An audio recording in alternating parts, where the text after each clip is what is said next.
My name is Seth Max. I'm 29 years old. I live in the middle of nowhere, Indiana. I have 2 kids, 2 dogs, and I've been married for 9 years to my beautiful wife, Angela. I've been a personal trainer for about 7 years, and before that, I was a high-intensity tactical trainer inside the Marine Corps, where I spent 5 years as a 8152 and then an 0311. And I got to spend some time in the last part of my enlistment helping Marines get more fit. And that's where I kind of developed my love for teaching others how to get fit. So then I went on and got my personal training certification and then went and used that GI Bill. And now I am a registered dietitian.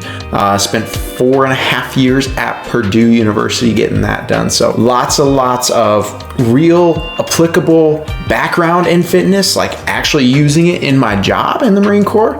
And then many years helping others become more fit. My current role is an app advisor inside of the First Form app, and there's absolutely nothing better in the world than getting to wake up every single day and help people with their health and fitness goals. So basically, I wanted to come on and talk a little bit about what it's like prioritizing your health and fitness while still being a busy parent. So I set my workouts like appointments in my calendar. They are non-negotiable items, whether it's at 5 a.m., 5 p.m., or noon. If it's in the calendar, it's getting done. And that's the way I believe that it really should be done. Like if it's at 4 p.m., it has to be done. And you're not a parent alone. You have to have your significant other on board with this. That way she's aware that if your calendar is booked from 4 to 5 for a lift, then you're booked from 4 to 5 and that is you time. But hey, you're gonna be gone at the gym from 4 to 5 p.m. and you will be home at 5 p.m. and you stick to that. It's the exact same thing for that non-negotiable family time as well. For me, it's from 5 to 7 p.m.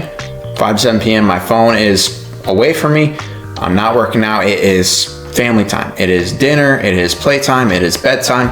As soon as the kids go to bed though, I'm back to helping my clients, or maybe I gotta grab a walk, or maybe I'm done with everything and me and Angela can just relax. But non-negotiable appointments is the way to go. So what are some ways I've found to incorporate more exercise, more movement into just my daily routine? So here's one of the first ones. We live on a 3-story house, so basement, middle floor, top floor. I go get everything from upstairs for my wife. She would much prefer to be in a ranch style house with no upstairs, so I go get the clothes, the socks, the diapers, the whatever needs to go get, I go get it. You can always chase your kids around. You can always go for a walk, push the stroller, chase them on their bike. You can always incorporate playtime into just more movement, more steps. Homeowner responsibilities though, I bought a push mower when we bought our new house here. I'm not upgrading to a rider. I will throw my weight vest on and I will go push mow the yard. I've been busier lately with different things going on, and Angela's been able to go out and get some homeowner cardio as well behind that push mower. And she really wants a rider, but if she's not gonna do it, I'm gonna get out there and do it one of these days. And with my weight vest, it makes it just that much harder. Throw a ruck on and go for a walk, or go hike somewhere with your family. Incorporate them.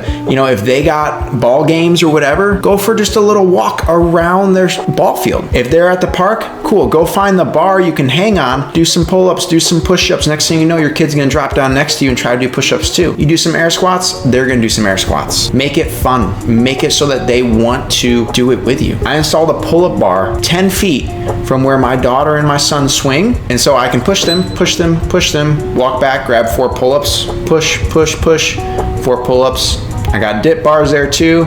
I got TRX there. I can do anything I want out there now, right where they're playing. You just have to incorporate it. So staying active 100% will help your ability to keep up with your kids. Me, I have a promise to myself and my 2-year-old son. He may not understand this yet, but he will never be faster or stronger than me. He will never be able to squat more, bench more, deadlift more. He will never be able to take me down in a fight.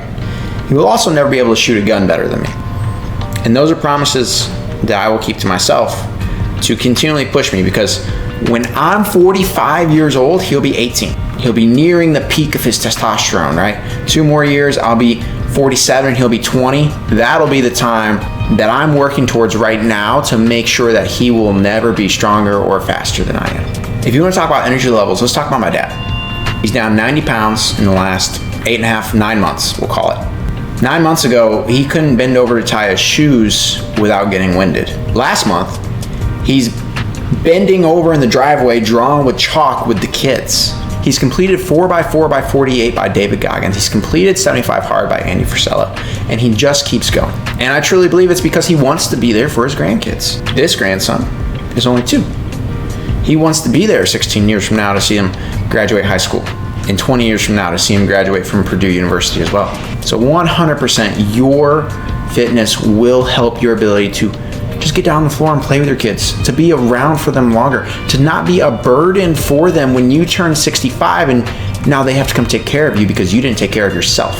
So what's more selfish? Putting them in that place in 40 years to where they have to take care of you, or taking an hour now to prioritize your health and your fitness? So what advice do I have for parents who feel guilty when they go and take care of themselves and take time away from their kids or time away from their family? And this is something that, hits home for me and my family.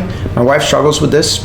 She loves her family so much that she doesn't want to take any time away from it. Like when I get done with work, when I'm done with my workouts, when it's my turn for family time, when I'm there for the kids, she doesn't want to leave and go do her workout. She feels guilty. She wants to stay there. She wants to hang out with us. But remember, a healthier you always ends up a happier you. Self-care, whether it be the gym or eating right or reading a book or going for a walk or drinking your water or whatever it is, self-care is not selfish. Selfish is not taking care of yourself now so that way they have to take care of you in 40 years. I like to say you gotta know your why and choose your heart. My why will always be my family. No matter what I do, it comes back to my purpose of giving them the absolute best life possible. And my fitness is involved in that. My health is involved in that. The amount of money that I make is involved in that. The legacy I leave behind, whether it be here on YouTube or whether it be anywhere else, is involved in giving them the best life I possibly can. And so we want to make sure that we know why we're doing this. If you really know your why, if you really know your purpose, you'll never quit.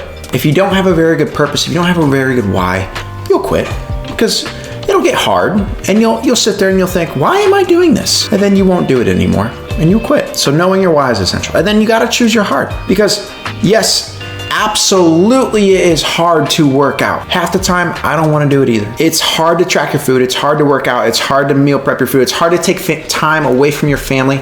It's hard to prioritize yourself. I 100% understand, but you know what else is hard? Being overweight, being out of shape, not being able to get on the floor and play with their kids, having diabetes, having high cholesterol, high blood pressure, having to be on medication the rest of your life, not fitting into clothes, not fitting into roller coasters with your kids next to you, not being able to fit into cars or the back seat of a car to hang out with your kid, having your kid take care of you when you are 65, 75, that would be really hard. Dying an early death would be really freaking hard. So if you know your why and you can choose your heart, you'll always be able to move forward. Well, YouTube, thank you for watching. If you liked it, please leave a like. Make sure you hit that subscribe button for more and leave a comment for what you want to hear next.